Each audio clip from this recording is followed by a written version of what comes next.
सुप्रभात बच्चों। हम लोग बच्चे काम पर जा रहे हैं, पाठ को समझ रहे हैं और आज इस अंतिम वीडियो के माध्यम से आगे की पंक्तियों को समझने का प्रयास कर रहे हैं। कवि आगे लिखता है, तो फिर बचा ही क्या है इस दुनिया में, कितना भयानक होता अगर ऐसा होता। भयानक है, लेकिन इससे भी ज़्यादा यह कि हैं सारी चीज़ें हस्ब मामूल। हस्ब मामूल का मतलब पहले जैसी यथावत स्थिति। पर दुनिया की हजारों सड़कों से गुजरते हुए बच्चे, बहुत छोटे छोटे बच्चे काम पर जा रहे हैं। कवि ने इस कविता के माध्यम से कहा कि यह कह रहा है कि यदि बच्चों की किताबें, खेल के मैदान, पाठशाला आदि नष्ट हो गए हैं तो फिर बचा ही क्या है, अर्थात कुछ भी नहीं बचा है।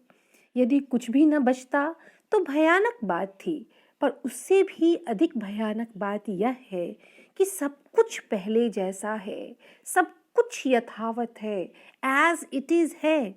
कुछ भी नष्ट नहीं हुआ है। सब कुछ होने के बाद भी इस दुनिया की सड़कों पर हजारों बच्चे प्रतिदिन काम पर जा रहे हैं, तो इससे बुरी स्थिति और कुछ हो ही नहीं सकती। इससे भयानक, डरावना सीन कुछ हो ही नहीं सकता। आशय यह है कि बच्चों के लिए उपलब्ध सुविधाएं वास्तव में नष्ट हो गई होती, जैसे गेंदें खो गई होती, किताबें नष्ट हो गई होती, विद्यालय, पार्क, बाग, बगीचे समाप्त हो गए होते, तो स्थिति भयावह होती। फिर दुनिया में सुंदर कहलाने लायक बचता ही क्या। कवि की वेदना यह है कि बच्चों को काम करना पड़ रहा है। वह चाहता है कि मासूम बच्चों से उनका बचपन न छीना जाए। बच्चे पढ़े लिखे, योग्य और समाज उपयोगी नागरिक बने। बच्चों की उम्र काम करने की नहीं, चिंता मुक्त होकर रहने और खेलने और पढ़ने की है। ये सारी चीजें हस्ब मामूल का अर्थ है कि सभी चीजों का पहली जैसी स्थिति में रहना, इनमें कोई परिवर्तन ना आना। कवि का दर्द यही है कि सब कुछ एज इट इज है। कोई भूकंप नहीं आया, कोई सुनामी नहीं आया, किसी भी तरह का कोई भी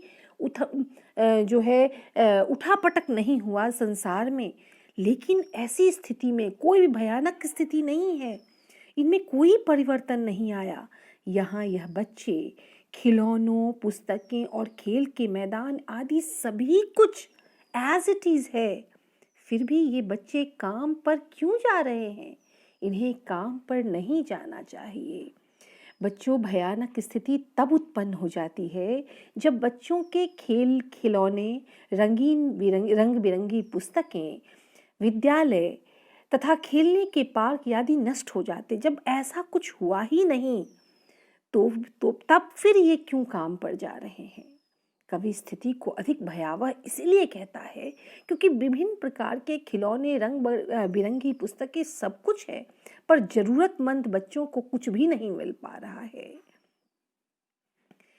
कवि ने बाल मजदूरी की समस्या देश भर में फैली हुई है, इस पर उंगली उठाते हुए, उस पर प्रश्न चिन्ह लगाते हुए कहता है कि दुनिया के हजारों सड़कों से गुजरते हुए बच्चे, बहुत छोटे छोटे बच्चे काम पर जा रहे हैं, जो अत्यंत दुखद है। कवि इन पंक्तियों के माध्यम से कहना चाहता है कि खेलने कूदने, पढ़ने लिखने की उम्र में बच्चे खेल कूद कर स्वस्थ बने, बचपन का आनंद उठाएं और पढ़ लिख कर योग्य नागरिक बने तथा वे काम पर न जाए, वो योग्य नागरिक बने। सब कुछ वस्तुओं का यथावत होना, एज इट इज होना, हस्ब मामूल होना, इस बात का संकेत है कि संसार में कुछ भी बिगड़ा नहीं है, सब कुछ अच्छा है। लेकिन फिर भी ये बच्चे काम पर जा रहे हैं। यह अत्यंत दुखद विषय है, अत्यंत सोचनीय विषय है, अत्यंत पीड़ादायक विषय है। तो आज के लिए बस इतना ही और आपका पाठ समाप्त हुआ बच्चों।